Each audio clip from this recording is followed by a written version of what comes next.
Hello, my name is Chris Morales. I'm a criminal defense attorney in San Francisco, California. I'm a board certified specialist in criminal law. Today we're going to be talking about the federal sentencing guidelines. So in every federal criminal case, if a person is convicted, the judge has to decide how much punishment or how much time they're going to do in custody.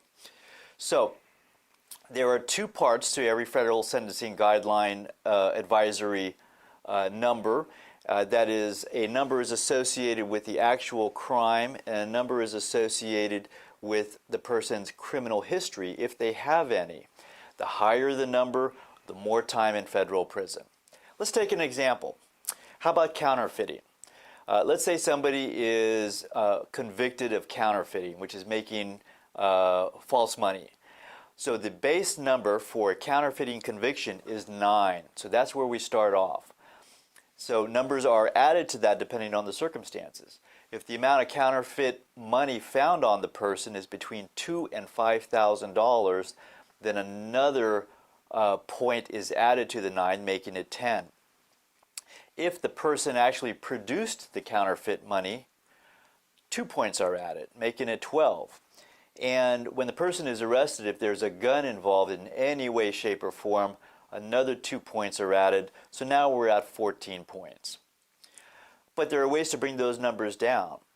Early admission of guilt is really important. So if a defendant early on realizes that they're guilty and it'd be fruitless to go to trial and they plead guilty, then they get credit for early admission of guilt and they get a reduction of 3 points for that. And it has to happen before the U.S. attorney files any motions or has to do any work on the case. So you get a 3-point reduction. So now we're at 14 minus 3, we're at 11. Let's take a look at what that, how many months in federal prison that would be. That looks like that is between 8 and 14 months in federal prison.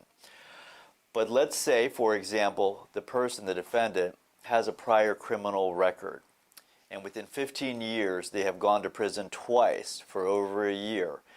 There's 3 points added for each of those. So 6 points for the criminal history. So that adds months to the actual prison sentence. So they are in category 3, and now the prison term has bumped up to 12 to 18 months.